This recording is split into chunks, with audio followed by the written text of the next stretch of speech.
नमस्कार साथियों, आपके सामने माध्यमिक शिक्षा बोर्ड राजस्थान अजमेर द्वारा कक्षा 12th रसायन विज्ञान का मॉडल पेपर आपकी स्क्रीन के सामने है। माध्यमिक शिक्षा बोर्ड हर वर्ष बोर्ड एग्जाम से पहले, बोर्ड परीक्षा से पहले एक मॉडल पेपर जारी करता है और उसी के अनुसार बोर्ड एग्जाम का पेपर आपके आता है। तो इस प्रश्न पत्र को हम हल करना प्रारंभ करते हैं। उसके कुछ महत्वपूर्ण बिंदु यहाँ दिए गए हैं, उसकी हम बात कर लें कि जो पेपर का पूर्णांक है, कितने अंक का पेपर आएगा, वो 56 अंक का आएगा और जो समय दिया गया है 3 घंटे 15 मिनट। इसके अलावा यहाँ एक बात और है कि परीक्षार्थियों के लिए सामान्य निर्देश, जब भी आपके सामने बोर्ड एग्जाम का पेपर आएगा तो कुछ निर्देश दिए होंगे, उनको आप जरूर पढ़ें। अब प्रश्न पत्र आपके स्क्रीन के सामने आता है। क्वेश्चन नंबर 1 आपकी स्क्रीन पे देखो। यहाँ पे एक विशेष बात और है कि पेपर वो हिंदी और इंग्लिश दोनों माध्यम में आएगा। अगर कहीं पर त्रुटि विरोधाभास हो तो हिंदी भाषा के प्रश्न पत्र को मिलेगा। इसके अलावा प्रत्येक प्रश्न का उत्तर लिखने से पूर्व प्रश्न का क्रमांक आपको आवश्यक लगाना। और सबसे महत्वपूर्ण बात, प्रश्न नंबर 16 से 20 में आंतरिक विकल्प अर्थात अथवा वाला आपको ऑप्शन जरूर मिलेगा। तो क्वेश्चन नंबर 1 आपकी स्क्रीन के सामने है। अगर आपको इन क्वेश्चनों के आंसर आते हैं तो आप इनका आंसर ज़रूर दें। और जो स्टूडेंट फर्स्ट बार इस एमके बूस्टर यूट्यूब चैनल पे आए हैं वो चैनल को लाइक, शेयर और सब्सक्राइब करना ना भूलें, क्योंकि बोर्ड एग्जाम आने वाली है और इस एमके बूस्टर यूट्यूब चैनल पर आपको क्लास 12th व 11th की केमिस्ट्री संबंधित बहुत सी चीज़ें मिलने वाली है। आप सभी जानते होंगे कि इस बार जो मॉडल पेपर जारी किया गया है उसमें 16 क्वेश्चन, कितने 16 क्वेश्चन वस्तुनिष्ठ प्रश्न अर्थात मल्टीपल चॉइस के क्वेश्चन आएंगे। और प्रत्येक क्वेश्चन है वो कितने अंक का होगा, आधे अंक का होगा, हाफ अंक का होगा। देखो जो आपकी स्क्रीन पे यहाँ पर है कि 16 क्वेश्चन आएंगे और प्रत्येक क्वेश्चन हाफ अंक का होगा, तो टोटल हो जाएगा 8 नंबर के। तो इन क्वेश्चनों को हम हल करते हैं। जिन क्वेश्चन के आंसर आपको आए जल्दी से कमेंट्स में उनका आंसर आप बताना। क्वेश्चन नंबर 1 आपकी स्क्रीन के सामने दिया गया है कि एक आदर्श विलयन का गुण है। तो आदर्श विलयन का गुण है, ये राउल्ट के नियम का पालन करता है, डेल्टा H मिश्रण 0 होता है, डेल्टा V मिश्रण 0 होता है। तो ये तीनों की तीनों बातें आदर्श विलयन के लिए लागू होती है। तो इस क्वेश्चन का आंसर होगा उपरोक्त सभी। अगर आपको याद हो तो मैंने हाफिली एग्जाम के क्वेश्चन, काफ़ी जिलों के हाफिली एग्जाम के क्वेश्चन पेपर हल करवाए थे, उनमें से काफ़ी क्वेश्चन इस मॉडल पेपर में भी रिपीट हुए हैं। इसके बाद क्वेश्चन नंबर 2 आपकी स्क्रीन के सामने कि जंग लगना, लोहे पर जो जंग लगता है उसकी बात है। जंग लगना निम्न में से किसका मिश्रण है। तो देखो सबसे विशेष बात है कि लोहे पे जो जंग लगता है वो लाल भूरे रंग का उत्सेप होता है, उसमें Fe2O3 जरूर होता है। तो देख लो आप इसमें चारों ऑप्शनों में, तो आपका राइट आंसर हो जाएगा से Fe2O3 और FeOH होल्ट्राइस का मिश्रण होता है। इसके बाद क्वेश्चन नंबर 3 प्रथम कोटि अभिक्रिया, प्रथम कोटि बात कर रहे हैं हम, प्रथम कोटि अभिक्रिया के 90% पूर्ण होने में लगा समय होगा। तो इसका राइट आंसर होगा अर्ध आयुकाल का 3.3 गुना होगा। इसका ये आंसर कैसा है वो हम नेक्स्ट वीडियो में आपको हल करके बताएंगे। इसके बाद चलते हैं क्वेश्चन नंबर 4 द्वितीय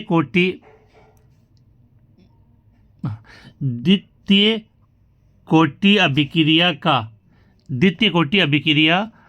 के वेग स्थिरांक की इकाई है। देखो यहाँ पर थोड़ी सी मिसप्रिंट हुई है। द्वितीय कोटि अभिक्रिया के वेग स्थिरांक की जो इकाई होती है वो ये होती है मोल इनवर्स। देखो इसको हम दोबारा से लिखते हैं यहाँ पे। द्वितीय कोटि अभिक्रिया के वेग स्थिरांक की इकाई होती है mole inverse litre second inverse. तो ये जो चारों ऑप्शन आप देखोगे इसमें आपको ये चीज़ कहीं पर भी नज़र नहीं आएगी। तो इस पेपर को टाइप करते समय ये उनसे मिस्टेक हो चुकी है। तो इसको आप गौर से नोट कर लें कि द्वितीय कोटि अभिक्रिया का जो वेग स्थिरांक की इकाई होती है वो होती है mole inverse litre second inverse होती है। इसके बाद अगला क्वेश्चन, जैसे जैसे परमाणु संख्या बढ़ती है, जैसे जैसे परमाणु संख्या बढ़ती है लेंथेनाइड के परमाणु आकार में क्या होता है। तो जैसे जैसे परमाणु संख्या बढ़ती है लेंथेनाइड के आकार में कमी आती है। तो इसका राइट आंसर हो जाएगा त्रिज्या है वो घटती जाती है। तो इसका राइट आंसर क्या हो जाएगा? द। अगर आपको इन क्वेश्चनों के आंसर आते हैं तो कमेंट्स में बताइए, और आप ये भी बताओगे कि अगर यही पेपर आपकी बोर्ड एग्जाम में आता तो आप 56 में से कितने अंक प्राप्त करते। अगला क्वेश्चन है EDTA 4- की समन्वय संख्या होती है। तो आप जानते हो EDTA 4- है वो हेक्सादंतु लिगेंड होता है। तो इसका राइट आंसर क्या हो जाएगा आपका? 6।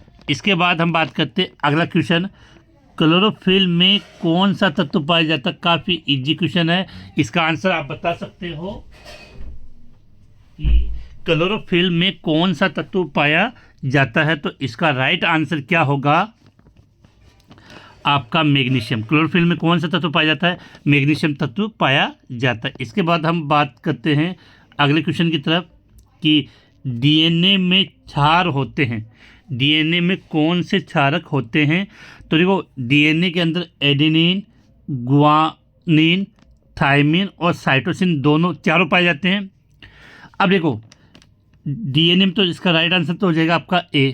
इसके बाद हम बात कर रहे हैं कि RNA की बात करते हैं तो RNA में थायमिन के स्थान पे क्या आ जाता है? यूरेसिल। RNA में थायमिन के स्थान पे क्या आ जाता है? यूरेसिल। तो इसका राइट आंसर तो ये हो जाएगा A। लेकिन ये आप RNA के लिए ये आपको याद रखना है। आप सभी को बता दें कि इसी पेपर को स्मार्ट बोर्ड पे जल्द हल करवा दिया जाएगा एकदम डिटेल के साथ, और अपने जितने भी साथी हैं उन सभी को इस वीडियो का लिंक शेयर करें, और जो फर्स्ट बार आए वो चैनल को जरूर सब्सक्राइब करना ना भूलें। इसके बाद अगला क्वेश्चन आपकी स्क्रीन पे कि निम्न में से कौन सा यौगिक प्रकृति में प्रचुर मात्रा में पाया जाता है? तो ध्यान रखना, प्रकृति में सबसे अधिक मात्रा में कौन सा कंपाउंड पाया जाता है? सेल्यूलोज पाया जाता है, जो एक क्या है? पॉलीसेकेराइड। तो निम्न में से कौन सा यौगिक प्रकृति में प्रचुर मात्रा में पाया जाता है? तो इसका आंसर क्या हो जाएगा? सेल्यूलोज हो जाएगा। इसके बाद चलते हैं नेक्स्ट क्वेश्चन की तरफ। काफ़ी अच्छा क्वेश्चन है ये, एमीन वाले चैप्टर से। हिंसबर्ग अभिकर्मक है। हिंसबर्ग अभिकर्मक क्या होता है? Benzene sulphonyl chloride. हिंसबर्ग अभिकर्मक का फॉर्मूला क्या होता है? Benzene sulphonyl chloride. इसके बाद next question, benzene diazonium chloride X से अभिक्रिया करके एक रंजक देता है, अभिकारक है। तो सीधी सी बात है, इसका राइट आंसर आपका होगा एनिलीन। कि एनिलीन C6 ये है ना, C6H5NH2। इसके साथ जब भी बेंजीन डाइजोनियम क्लोराइड क्रिया करता है तो एक रंजक का निर्माण करता है। आप बता सकते हो क्या उस रंजक का नाम क्या है? तो जल्दी से कमेंट्स में बता दीजिए। इसके बाद अगला क्वेश्चन, ल्यूकास अभिकर्मक, ल्यूकास बोलते हैं, ल्यूकास अभिकर्मक है। तो आप सभी जानते हो कि निर्जल ZnCl2 प्लस HCl का जो मिश्रण, निर्जल ZnCl2 प्लस HCl का जो मिश्रण होता है उसको हम क्या बोलते हैं? ल्यूकास अभिकर्मक कहते हैं। इसके बाद नेक्स्ट क्वेश्चन कि एल्कोहल सोडियम के साथ क्रिया करके कौन सी गैस बनाता है? तो एल्कोहल सोडियम के साथ क्रिया करके हाइड्रोजन गैस उत्पन्न करता है। कौन सी गैस उत्पन्न करता है? हाइड्रोजन गैस उत्पन्न करता है। और हाइड्रोजन गैस कौन सी ध्वनि के साथ जलती है? पता है तो कमेंट्स में आप बता सकते हो। इसके बाद अगला क्वेश्चन, निम्नलिखित में से किसका उपयोग निषेधक के रूप में किया जाता है? निम्न में से किसका उपयोग निषेधक के रूप में किया जाता है? तो इस क्वेश्चन का राइट आंसर हो जाएगा आपका A, क्लोरोफॉर्म। क्या हो जाएगा? क्लोरोफॉर्म। इसके बाद अगला क्वेश्चन, निम्नलिखित में से यौगिक B क्या है? निम्नलिखित में से यौगिक क्या है? B क्या है? देखो, अगर आप एथिल ब्रोमाइड की अभिक्रिया पोटेशियम साइनाइड के साथ करोगे तो एक के रूप में आपका जो कंपाउंड बनता है वो ये बनता है C2H5Cl। ठीक है, अब इसका आपको क्या करना है? जल अपघटन। जब आप इसका जल अपघटन करोगे तो ये कार्बोक्सिलिक जो C है वो कार्बोक्सिलिक अम्ल में परिवर्तित हो जाएगा। तो आपका उत्पाद बनेगा यहाँ पे CH3CH2COOH। इसको आप क्या बोलते हैं? प्रोपेनोइक अम्ल। क्या बोलते हो? प्रोपेनोइक अम्ल। तो इसका राइट आंसर हो जाएगा प्रोपेनोइक अम्ल। इसके बाद अगला क्वेश्चन 16वां, जो मल्टीपल चॉइस क्वेश्चन का लास्ट क्वेश्चन है। SN2 अभिक्रिया में बनता है। SN2 अभिक्रिया में बनता है। तो आप सभी जानते हैं कि SN2 अभिक्रिया में मध्यवर्ती के रूप में संक्रमण अवस्था ट्रांजिशन स्टेट का निर्माण होता है। SN2 अभिक्रिया में क्या बनता है, संक्रमण अवस्था। और SN1 की बात करते हैं, देखो SN1, अगर आपसे SN1 अभिक्रिया पूछ ली जाती तो राइट क्या आंसर होता है, कार्बोनियम आयन। क्या होता है, कार्बोनियम आयन।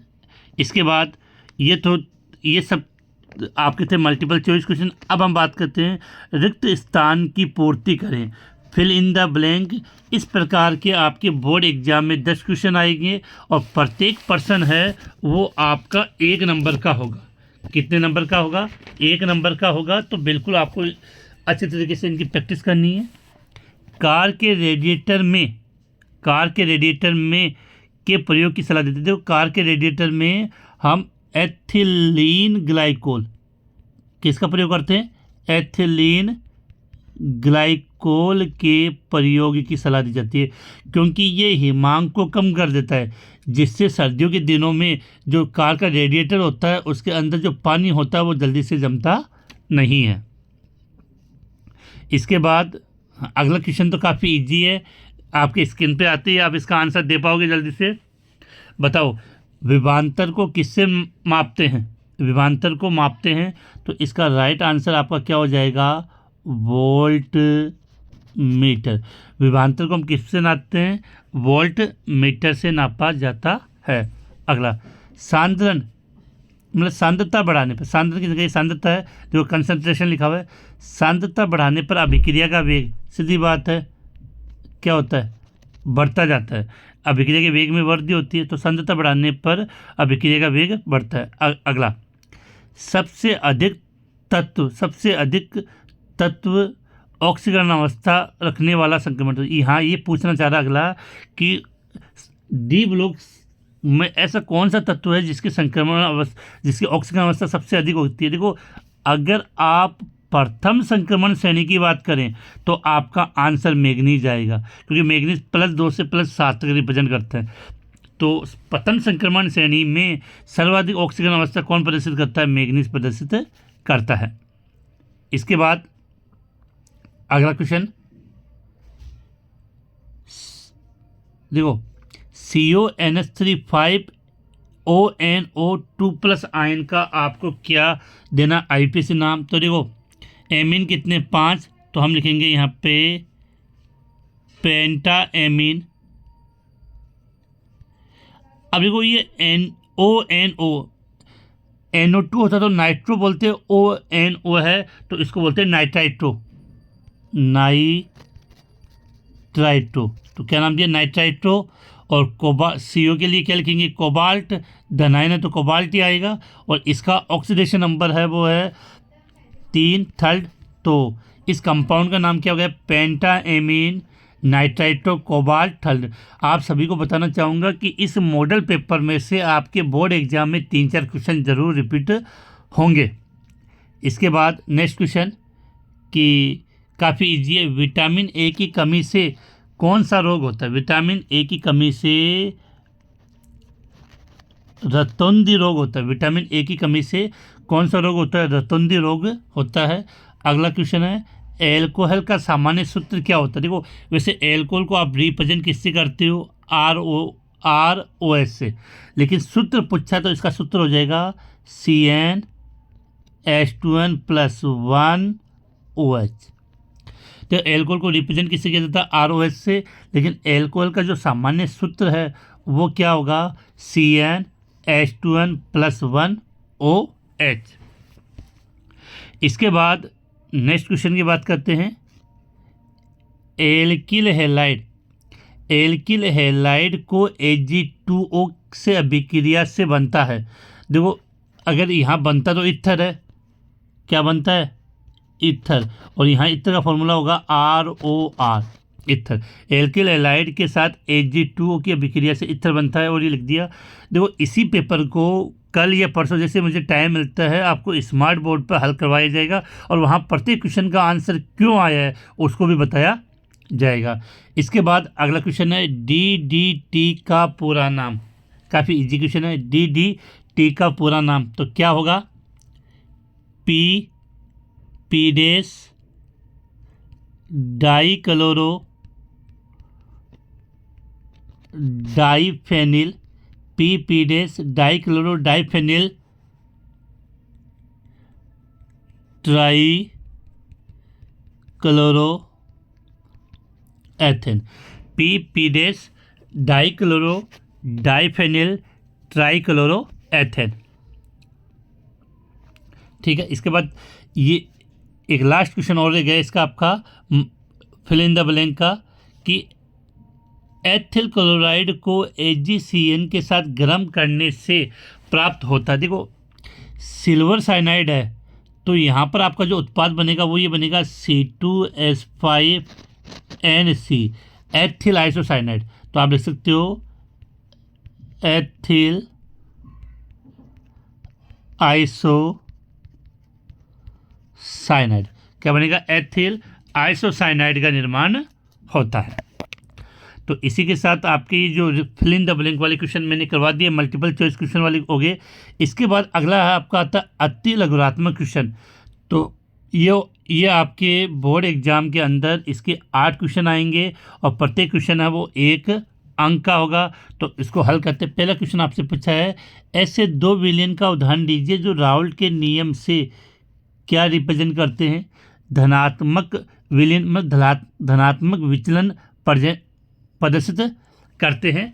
तो इसके आपको 2 एग्जाम्पल लिखने हैं। तो आप देखो, एक तो ये लिख सकते हो कार्बन डाइसल्फाइड, फॉर्मूला क्या होता है? CH2 carbon disulphide plus acetone. एक तो ये एग्जाम्पल याद कर लो, कार्बन डाइसल्फाइड प्लस एसीटोन। और दूसरा आप याद कर सकते हो एथेनॉल प्लस एसीटोन। तो कार्बन डाइसल्फाइड प्लस एसीटोन, दूसरी जगह एथेनॉल प्लस एसीटोन। इसके बाद नेक्स्ट क्वेश्चन, सामान्य ताप पर जल की मोलरता का मान होता है 55.56 मोलरता। सामान्य ताप पर जल की मोलरता का मान कितना होता है? 55.56 m होता है। इसके बाद नेक्स्ट क्वेश्चन, विशिष्ट चालकता जिसको हम रिप्रेजेंट करते हैं कप्पा से, और सेल स्थिरांक जिसको रिप्रेजेंट करते हैं जी से, में आपको संबंध बताना है। तो इसका फॉर्मूला क्या होता है? कप्पा बराबर C इंटू जी। देखो अगर कप्पा को विशिष्ट चालकता बोलेंगे तो ये चालकता हो गया और ये सेल स्थिरांक हो गया, और ये भी याद रखोगे सेल स्थिरांक बराबर, जो सेल स्थिरांक आप लिखते हो जी, उसको हम लिख सकते हैं L बट्टा ए। तो ये इनके मध्य संबंध, आप इसको अच्छी तरीके से याद कर ले। इसके बाद अगला क्वेश्चन पूछा गया आपसे, काफ़ी इजी है ये तो, कि लेंथेनाइट श्रेणी में त्रिसंयोजक धनायन का आकार परमाणु क्रमांक बढ़ने पर घटता है। देखो मल्टीपल चॉइस क्वेश्चन में पूछा गया था, इस संकुचन को क्या बोलते हैं? नाम से क्लियर है, इसको बोलते हैं लेंथेनॉइड संकुचन। क्या कहते हैं? लेंथेनॉइड संकुचन कहा जाता है। इसके बाद नेक्स्ट क्वेश्चन, NiCO, देखो C भी बड़ा है और O भी बड़ा है, ये ऐसे NiCO4 में निकिल का ऑक्सीकरण अवस्था क्या? देखो CO है वो कैसा लिगेंड है? क्या नाम है इसका? कार्बोनिल लिगेंड है। और ये कार्बोनिल लिगेंड है वो क्या होता है? उदासीन। अर्थात इसमें जो निकिल की ऑक्सीकरण अवस्था होगी वो कितनी होती है? 0 होती है, 0 होती है, 0 होती है, 0 होती है। अगला क्वेश्चन, हीमोग्लोबिन में उपस्थित केंद्रीय परमाणु का नाम, आप सभी जानते हो Fe आयरन होता है, लोहा होता है। हीमोग्लोबिन में उपस्थित केंद्रीय परमाणु का नाम क्या होता है? Fe आयरन होता है। अगला, स्टार्च के 2 अवयवों के नाम लिखिए। स्टार्च के 2 अवयवों के नाम, एक तो होता है एमिलोस,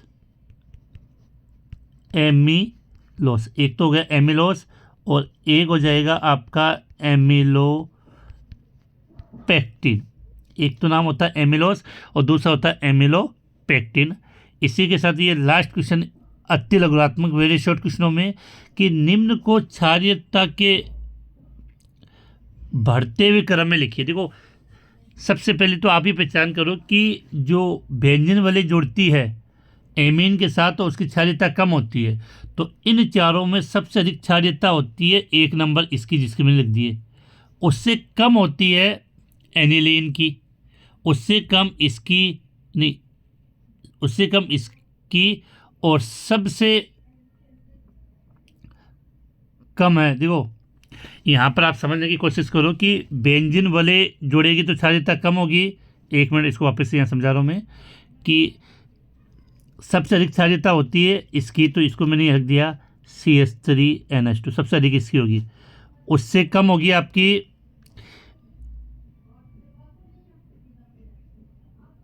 उससे कम होगी इसकी C6H5NH2,